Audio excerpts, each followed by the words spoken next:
Hello guys,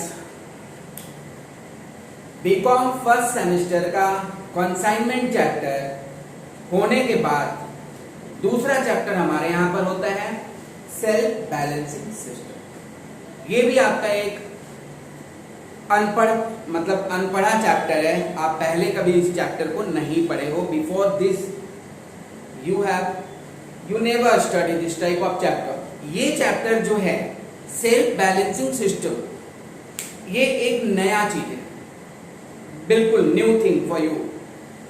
और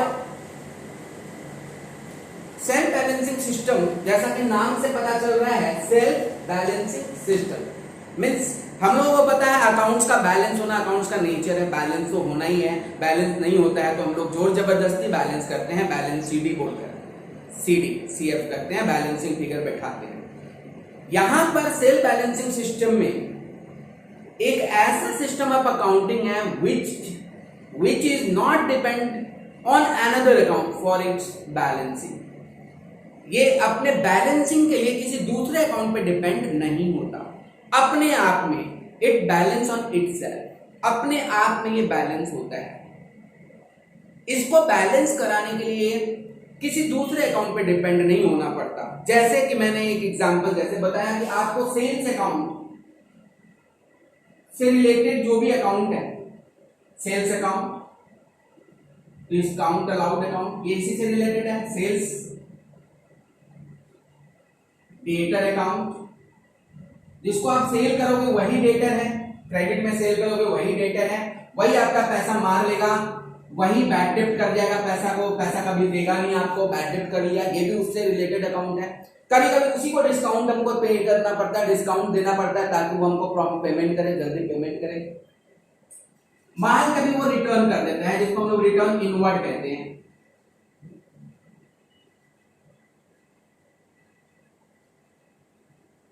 cash देगा वो, क्रेडिट में सेल किया तो वो कैश देगा, बिल ड्रॉ होगा।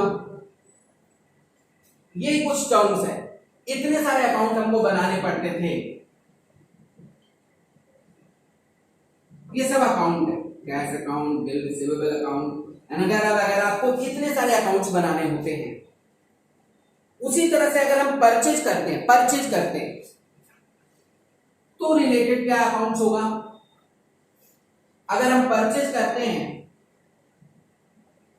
क्रेडिट में, तो क्रेडिट परचेज से रिलेटेड जो चीज होता है वो क्रेडिटर्स होते हैं, सप्लायर, जो हमको गुड सप्लाई किया है, गुड सप्लाई किया है,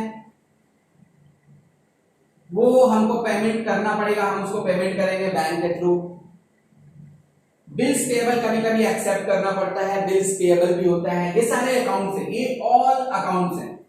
डिस्काउंट रिसीव्ड का अकाउंट होता है, discount received, DR discount received हो गया। रिटर्न आउटवर्ड होता है, ये इससे रिलेटेड टर्म्स है। तो इतने सारे अकाउंट नहीं बनाकर हम लोग यहां पे सिर्फ 4 लेजर को मेंटेन करते हैं, और वही चीज कहलाता है सेल्फ बैलेंसिंग सिस्टम। मतलब हुआ कि हमारे अकाउंटिंग सिस्टम जो है, अगर हम इतने सारे अकाउंट बनाते हैं, 1 2 3 4 5 6 और डेटर में भी करीब 6, तो 6 12 अकाउंट नहीं बनाकर आपको सिर्फ 4 अकाउंट बनाना होता है। और मेनली देखा जाए तो 2 ही अकाउंट बनाना जाता है, बाकी सब डबल एंट्री सिस्टम को मेंटेन करने के लिए अकाउंट होता है।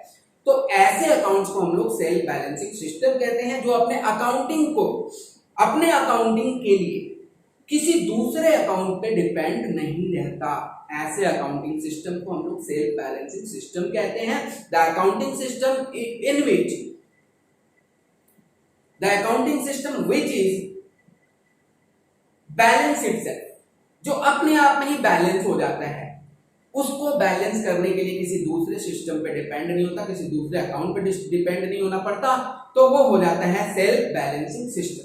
ये चैप्टर है 10 मार्क्स का आपके सिलेबस में, और हम लोग इसके बारे में बिल्कुल पहली बार पढ़ रहे हैं, फर्स्ट टाइम हम लोग इसके बारे में स्टडी कर रहे हैं। तो सबसे पहले हमको इसका फॉर्मेट जानना होगा कि किस तरह से सेल्फ बैलेंसिंग सिस्टम आप बना सकते हो।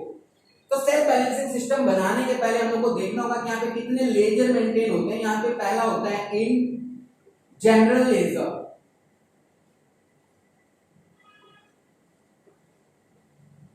या फिर इसी को हम लोग नॉमिनल लेजर कहते हैं। कभी कभी इसका नाम बदल कर आएगा, कभी कभी इसका नाम आएगा नॉमिनल लेजर।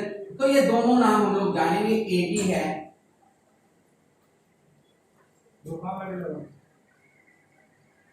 एक